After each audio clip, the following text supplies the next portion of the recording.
Bapak Ibu, kita berdiskusi tentang topik ringan sebenarnya. Kita sebut namanya bincang ringan atau biring dengan judul tentang pemimpin yang mumpuni. Kalau saya coba di sini, yang mumpuni itu yang pintar, cakap, dan mampu memimpin dengan baik sesuai keinginan, tentu saja sesuai keinginan Tuhan Yesus Kristus sebagai Raja Gereja. Peserta kita pada malam hari ini berasal dari lintas pulau, malah lintas benua. Ada yang dari Swiss, ada yang dari Inggris.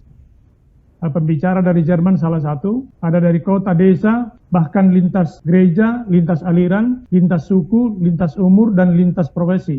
Tentu semuanya demi cinta Gereja Batak masa depan. Gereja Batak yang bisa menjadi garam dan terang dunia. Bapak Dr. Richard Daulay lahir di Lumban Lobu, Porsea, tanggal 13 Desember 1952, dan studi teologi di Nomensen S1 1978. Master Teologi di CGST tahun 1989 dan doktor juga dengan di CGST juga tahun 1995. Pendidikan Lemhanas pada tahun 2001. Mendapat gelar MA dari UGM tahun 2009. Hubungan Internasional tahun 2009. Doktor Ilmu Politik UGM juga tahun 2014. Beliau adalah pendeta Gereja Metodis Indonesia dan dosen ST Metodis pada tahun 1979 sampai tahun 2000. Pernah menjabat sebagai Wasekum dan Sekum PGI dari tahun 2000 sampai 2010. Istri dari Bapak Dr. Richard Daulay adalah Ibu Julsinda Borsirait, memiliki 5 anak, 4 perempuan dan 1 laki-laki, dan 9 cucu. Dan sekarang sudah pensiun dari pendeta GMI.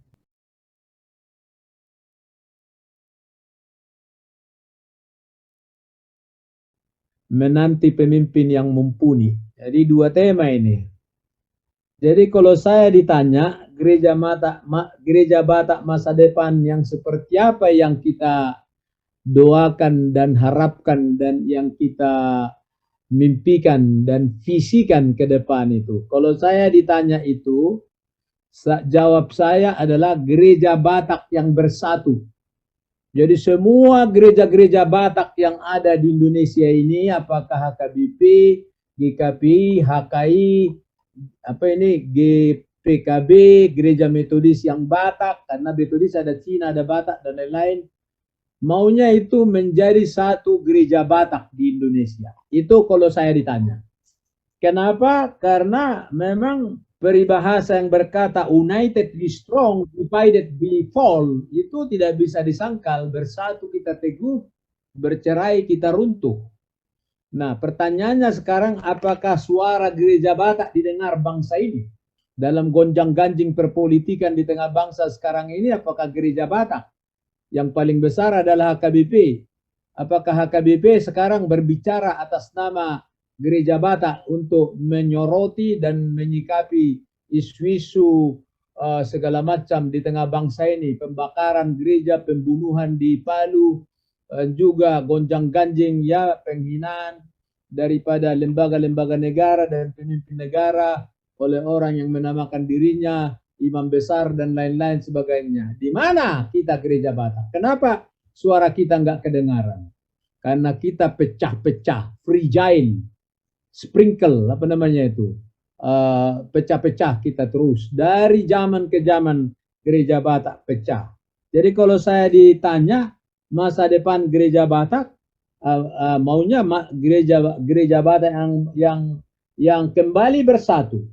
Dalam sejarah gereja, misalnya di Amerika banyak gereja yang dulu pecah, gereja Presbyterian, gereja Lutheran, apalagi gereja saya, gereja Metodis, itu banyak yang pecah dalam sejarahnya. Perang saudara di Amerika abad ke-18, gereja Metodis pecah, tapi kemudian itu bersatu. Tahun 39 bersatu, tahun 68 bersatu, yang namanya sekarang United Methodist Church yang anggotanya bisa sampai 15 juta. Apa susahnya menyatukan HKBP dengan GKP, dengan HKI, dengan GPKB sebenarnya? Karena kita satu bahasa, satu geografis, satu budaya dan lain-lain sebagainya. Nah itu satu dulu ya, menantang kita dulu.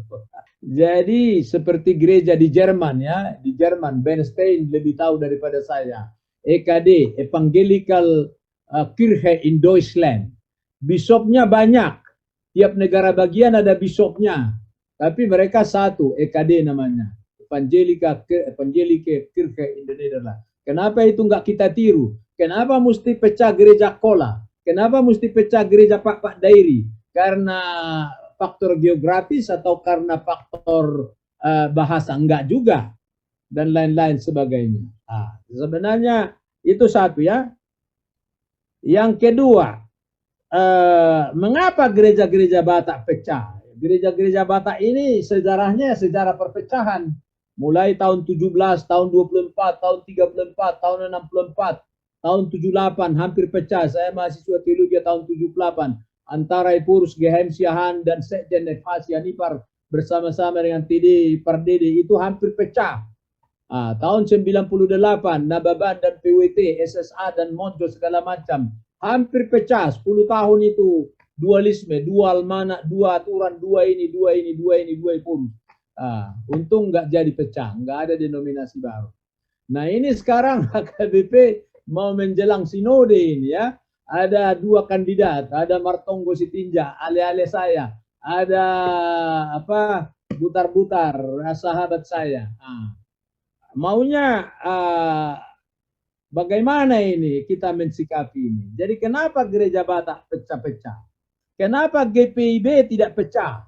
Yang paling tua gereja di Indonesia ini gereja Belanda itu GPIB yang dulu namanya GPI, Gereja Protestan Indonesia, yang kemudian jadi GPIB ya. GKI tidak pernah pecah, itu gereja-gereja yang penting di Jawa ini ya. Malah tahun 94 GKI Jabar, GKI Jateng, GKI Jatim, GKI Jabar di Jawa Barat, GKI Jateng Jawa Tengah, GKI Jatim sepakat untuk bersatu menjadi GKI, Sinode Am GKI.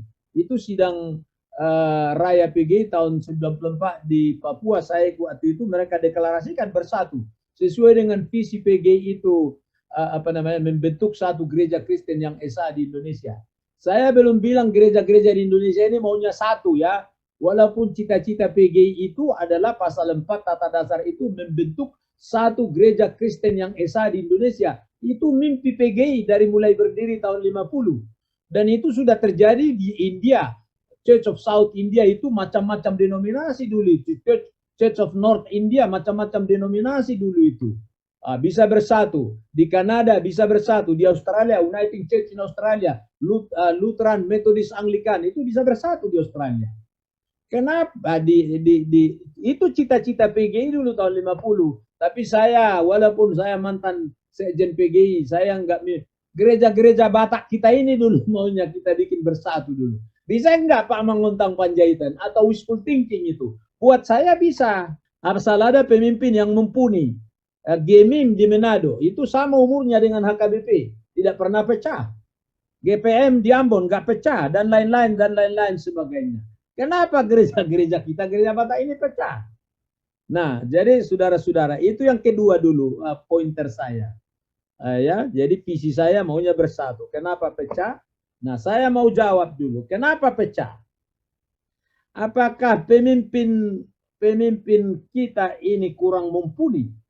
Karena tema kita ini yang kedua menanti pemimpin yang mumpuni, yang yang mantap, yang bagus, yang cemerlang, yang beriman, itulah yang mumpuni ya. Cerdik seperti ular, tulus seperti merpati, cemerlang dan jujur dan tulus, itulah. Apakah ada itu di gereja Batak? Ada, banyak. Kurang mumpuni apa?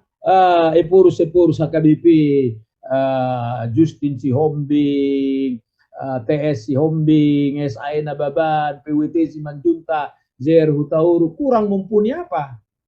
Tapi kenapa tegang? Kenapa pecah? Kenapa konflik? Ini saya coba kaji dulu dari segi kepemimpinan tadi. Ada ungkapan dalam kepemimpinan, a bad system can destroy good people. A bad system can destroy good people. Itu seorang guru kepemimpinan di Amerika yang mengatakan itu. A bad system can destroy good people. Itu yang terjadi di gereja-gereja kita di Tanah Batak. Baik gereja HKBP yang terus setiap terjadi peralihan kepemimpinan atau periode kepemimpinan GKPI tahun 80-an, goncang itu, Simorangkir, Marbun, dan lain-lain sebagainya. Metodis tahun 2000-an, 90-an, Dolok Saribu, Fajar Lim, goncang semuanya, dan lain-lain sebagainya. Itu penyebabnya adalah a bad system can destroy good people. Itu penyakit, dan itu bukan hanya di gereja, itu penyakit di banyak organisasi termasuk di negara. Kalau Bapak-Bapak baca ini, why nation fail? Kenapa negara-negara gagal? Ada negara-negara gagal, ada negara-negara sukses. Contoh yang dibuat ini negara-negara gagal adalah Korea Utara dan Korea Selatan. Korea Utara, Korea Selatan itu satu dulu itu sebelum tahun 50-an. Mereka dulu satu keluarga, satu suku, satu bangsa, satu bahasa, atau satu budaya, tapi selama perang dingin mereka pecah. Selatan kaya raya, utara miskin menderita sampai sekarang. Kenapa selatan kaya raya? Dia tiru Amerika. Sistem demokrasi di Amerika saya nggak ada lawan. Ini Donald Trump mencoba merusak sistem demokrasi di Amerika, itu tidak mempan. Kalau Donald Trump tidak keluar sebelum tanggal 20 Januari, dia akan diangkat oleh the chief of the staff. Itu sudah ngomong itu, Panglima TNI-nya. Sudah ngomong, my loyalty is not to the president, my loyalty is to America. Itu sistem Amerika itu udah mantap banget itu. Itu ditiru Korea Selatan.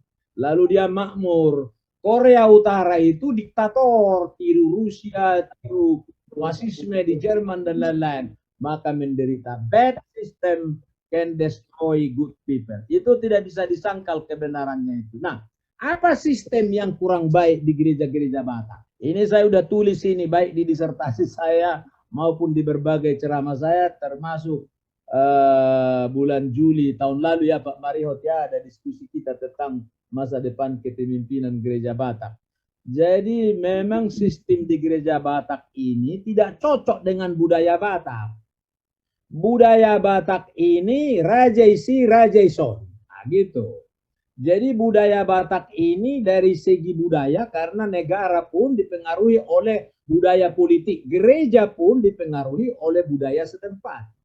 Tapi kepemimpinan gereja Batak dengan struktur yang seperti piramide Anwar Chen tadi itu, dari atas sampai ke bawah itu tidak ada dalam budaya Batak itu.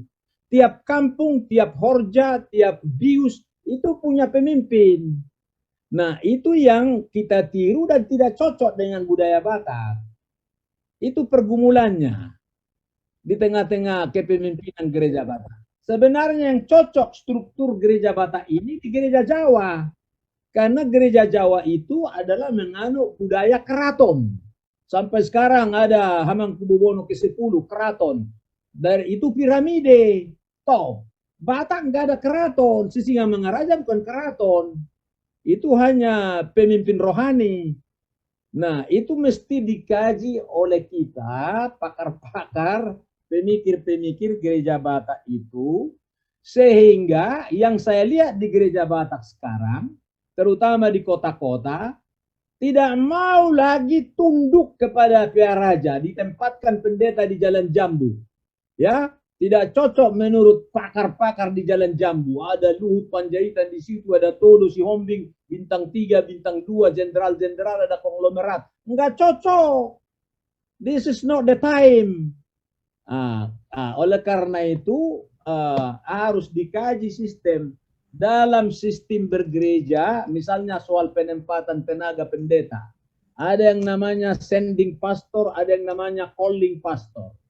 Kalau gereja Metodis, HKBP, dan gereja-gereja Sumatera Utara masih mempraktekkan prinsip atau mekanisme sending pastor, ditentukan di puncak, di evorus, di bishop, itu pasti akan terpental.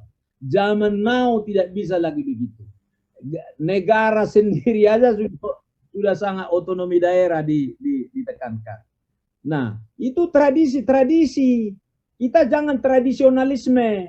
tradisi bagus, tapi tradisionalisme tidak bagus. Apa itu tradisi? Tradisi itu definisinya adalah living faith of the dead. Paulus sudah dead, tapi imannya hidup sampai sekarang. Martin Luther sudah mati, imannya hidup sampai sekarang. Tapi tradisionalisme adalah dead faith of the living, iman yang mati dari orang yang hidup. Ini yang menjangkiti gereja-gereja kita sekarang, gereja yang tradisionalis, bukan yang bukan yang melestarikan tradisi, tetapi tradisionalis, melihat tradisi yang sudah lalu itu sebagai dogma. Nah, itu yang ketiga yang mau saya tekankan, bisa gereja Batak ini menjadi gereja yang diperhitungkan di tengah dinamika pergumulan bangsa, dan bisa dihindarkan perpecahan-perpecahan yang sudah merajalela itu dari periode ke periode. Saya takut nanti pecah lagi dengan menata ulang sistem. Sudah ada memang penataan ulang sistem. Waktu seminar agama-agama dibikin PG tahun 98, saya pembicara waktu gereja-gereja di Sumatera rusuh, HKBP dan GKP waktu itu rusuh, saya sudah kaji itu, dan temuan saya adalah ada sistem yang tidak baik. Memang ada intervensi militer, tapi itu adalah bukan itu akar persoalan, itu hanya pemicu. Tapi akar bukan itu hanya api penyiram membuat tambah panas. Pemicu akarnya adalah itu tadi. Nah, dari segi spiritual tadi udah dikatakan oleh Bernstein dan Anwar Chen, saya nggak ulangi lagi. Ceramah saya dulu di seminar agama-agama sudah dimuat Olaf Suman di buku ini, bahasa Jerman ini. Ini Bernstein bisa baca. What is the meaning of this journal? Ini jurnal. Nah, jadi 15 menit sudah ya, saya kira itu dulu pengantar dari saya. Jadi saya resume lagi. Gereja Batak masa depan yang saya mimpikan di usia saya yang sudah 67 ini adalah gereja Batak yang bersatu kembali. Ada contoh-contoh di mana-mana di dunia ini. Baru kita harus cari mengapa gereja-gereja Batak ini terus-menerus pecah. Tadi sudah diuraikan Anwar Chen, Hamoraun, Hagabeon, Hasangapon, itu masuk di dalamnya. Suhar Bulu Taik Dongas, Suharro Taito, itu masuk di dalamnya itu. Dan lain-lain sebagainya ya. Jadi mengapa gereja Batak pecah? Ada sistem yang tidak baik ya, dan lain-lain sebagainya. Sebagian dari diperbaiki oleh HKBP, Sekjen dan Eporus sudah dibuat perbedaan, ada tapi tidak ada lagi majelis pusat, tidak ada lagi perhelatan pusat, tetapi nampaknya itu tidak menjawab persoalan. Persoalan yang utama di gereja-gereja Batak adalah power play. Yaitu power play. Lord Acton, filsuf politik Inggris, berkata, power tends to corrupt, absolute power corrupt absolutely. Kalau itu masuk di gereja-gereja Batak Sumatera Utara, itu berlaku power tend to corrupt. Apa itu power? Ya kuasa. Di mana kuasa Eporus, Bishop, Ketua Sinode? Power utamanya tadi sudah disinggung adalah power untuk memindahkan pendeta dari satu tempat ke tempat yang lain. Powernya di tangan dia. Itu adalah abuse of power ya.